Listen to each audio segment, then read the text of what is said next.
Long ago, in a poor village, there lived a widow and her many children.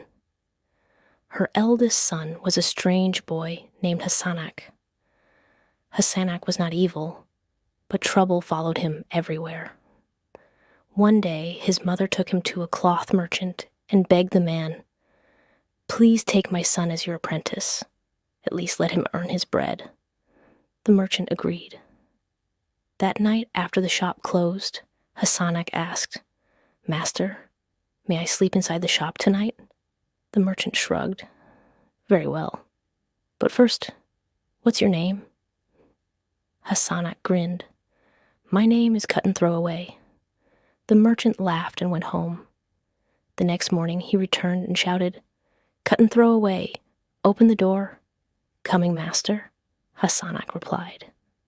When the merchant entered, he nearly fainted. Every roll of expensive cloth had been cut into tiny pieces. The furious merchant beat Hasanak with a stick. "But master," cried Hasanak, "you told me to cut and throw them away." The merchant threw him out at once. A few days later, his mother found him work with a potter. Again, Hasanak worked well all day. Again, he begged to sleep in the workshop. The potter asked, "What is your name, boy?" Hasanak answered, "My name is Smash Them Together." The next morning, the potter arrived and shouted, "Smash them together." Inside the workshop came Hasanak's voice. "Just a moment, only 2 more left." Then came the sound of crashing pottery. The potter kicked open the door and screamed in horror. Every single pot had been smashed to pieces. "You told me to smash them together," Hasanak protested. The potter beat him and drove him away. At last, his desperate mother took him to a butcher. The butcher handed Hasanak some meat and said, "Take this home to my wife and tell her to make rice meatballs for lunch." Hasanak obeyed. That night, the butcher allowed the boy to sleep in his house. "What is your name?" he asked. Hasanak smiled strangely. "My name is Meatball." That night, while the family slept, Hasanak crept toward the butcher's daughter. The frightened girl cried, "Meatball is bothering me."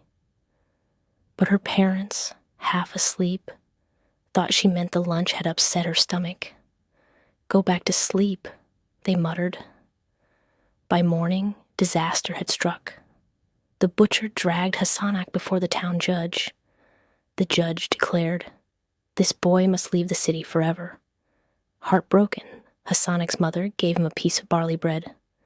"Go," she said sadly, "and never return." For the first time in his life, Hasanak felt shame. As he wandered through the wilderness alone, he made a promise. "I will never again use my foolishness to hurt others." He walked for many days until he reached a stream.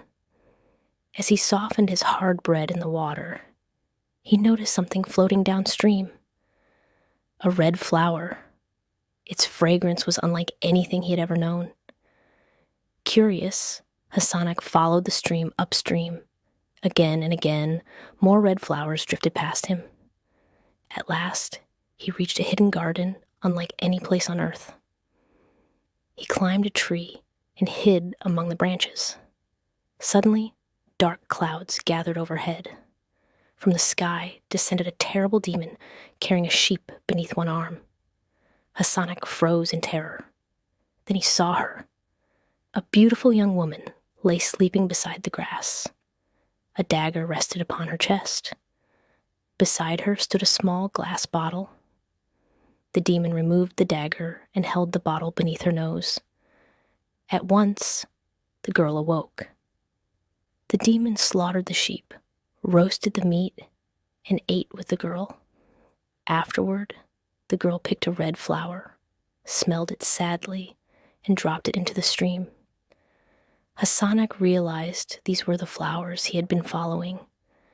Then the demon did something horrifying. He killed the girl.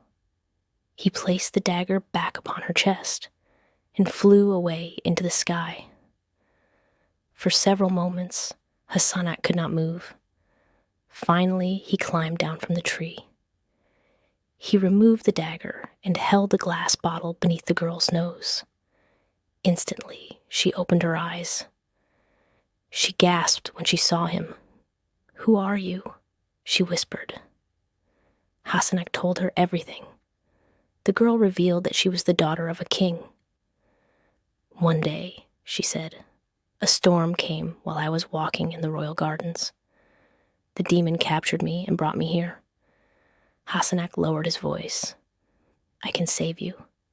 But first, you must learn where the demon hides his soul." That evening, before the demon returned, Hasanak restored everything exactly as before and hid nearby. When the demon arrived, he sniffed the air suspiciously.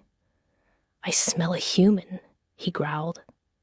"There is no one here but us," the princess answered calmly. At last, using charm and gentle words, she persuaded the demon to reveal his secret. The demon led her to a hidden door in the garden. "Beneath this door," he said proudly, "are 30 steps. Upon each step sits a savage dog. At the bottom is a black hound beside a pool of water. Inside that beast lies the glass containing my soul."